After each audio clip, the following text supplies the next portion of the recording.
নমস্কার। জয় শ্রীকৃষ্ণ। রাধে রাধে। আজ বলবো, বাড়িতে যদি নয়নতারা থাকে তাহলে প্রত্যেকে সাবধান, সতর্কতা হয়ে যাও। এই গাছের মধ্যে লুকিয়ে আছে এমন কিছু অংশ যা জীবনে সৌভাগ্য আনতে পারে, আবার কিছু পরিস্থিতিতে অশুভ প্রভাবও ফেলতে পারে। তাই প্রত্যেককে সতর্কতা, সাবধানতা অবলম্বন করতে বলবো। টবে আমরা নানান রকম গাছ রাখি বা বাগানও করি, অনেক রকম গাছ, তুলসী গাছ, জবা গাছ। সেই আরেকটি গাছ হলো সেই রকম নয়নতারা গাছ। এটি গোলাপি, সাদা, ডিপ গোলাপি রঙের হয়। এটা শাস্ত্রীয় আধ্যাত্মিক দিক থেকে বিস্ময়কর রহস্য রয়েছে। তাই এই নয়নতারা গাছ সম্বন্ধে বিশদ আলোচনা করব। এই গাছ বাড়িতে রাখা শুভ না অশুভ, বাড়িতে থাকলে আমাদের কি উপকার হবে বা কি অপকার হবে সেটা ভালো করে শুনে নাও। নয়নতারা গাছের রহস্য জানলে চমকে উঠবে। এই নয়নতারা ফুলকে এক একজন এক এক নাম বলে। সদাবাহার বলে, আবার অনেকে নয়নমণি বলে, নয়নতারা বলে। প্রত্যেকটা বাড়িতেই এই গাছ চোখে পড়ে। এ সাদা, হালকা গোলাপি, ডিপ গোলাপি রঙের হয়। সারা বছর ফুল ফোটে বলে এই গাছের নাম আবার সদাবাহার। গ্রামে গঞ্জে, শহরে, বারান্দায়, ছাদে, চারিদিকে এই ফুল গাছ দেখা যায়। এর শুধু সৌন্দর্য নয়, অসাধারণ গুণও আছে। বহুদিন ধরে আয়ুর্বেদিক হিসাবেও ব্যবহার করা হয়। পাতা, ফুল বিভিন্ন ওষুধে ব্যবহার করা হয়। ডায়াবেটিস ওষুধেও এর পাতা ভীষণভাবে ভূমিকা রাখে। পাতার রস রক্তচাপ নিয়ন্ত্রণ করে, ক্যান্সারেরও প্রতিষেধক এই নয়নতারার গাছ। এবং চোখের জ্বালা কমাতেও এই গাছের পাতা কাজে লাগে। চোখে ত্বকেরও সমস্যার সমাধান করে এই গাছের। অত্যন্ত গুরুত্বপূর্ণ এই ফুলকে আবার শান্তির প্রতীকও বলা হয়। সাদা রং পবিত্রতার প্রতীক, আর গোলাপি রং হচ্ছে প্রেম, শ্রদ্ধা, ভক্তির প্রতীক।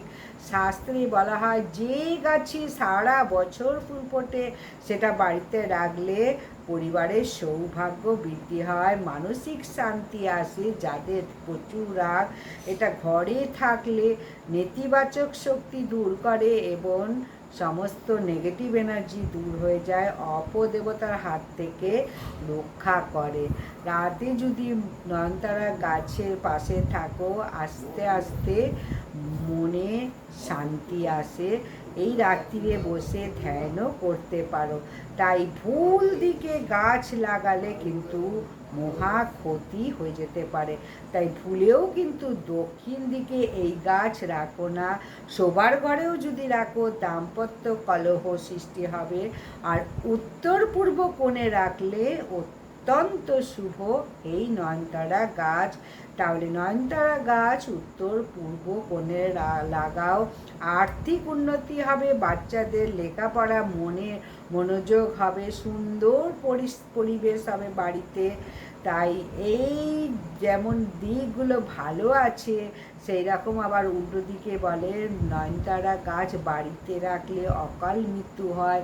এই গাছকে বিষাক্ত গাছ বলে। গাছ যদি শুকিয়ে যায়, পরিচর্যা যদি ঠিক মতো না করো, গাছের যদি ডাল ভেঙে যায় তাহলে পরিবারের মধ্যে বিচ্ছেদ হতে পারে, অকাল মৃত্যু হতে পারে। তাই গাছের পরিচর্যা সবসময় করো, ভেঙে যেতে না ভাঙে, না মরে যায়, তাই সেদিকে খেয়াল রাখো। মূল দরজায় যদি রাখো শুভ শক্তি প্রবেশ করে। আর রান্নাঘরে কিন্তু ভুলেও এই গাছ রেখো না। ভগবান বিষ্ণু, মা লক্ষ্মী, মহাদেব, বাবা গ্রহরাজের অত্যন্ত প্রিয় ফুল। দেবতা ভীষণ সন্তুষ্ট হন এই দেবতা। মঙ্গল গ্রহ ভীষণ উপকারিতা এই ফুল। ফুল তোলার সময় মন্ত্রপাঠ করে ফুল তুললে সংসারে শান্তি বাড়ে। লক্ষ্মী পুজোয় ভীষণভাবে এই ফুল লক্ষ্মীর প্রিয়। কালা জাদু নজরের হাত থেকেও মুক্তি পাওয়া যায়।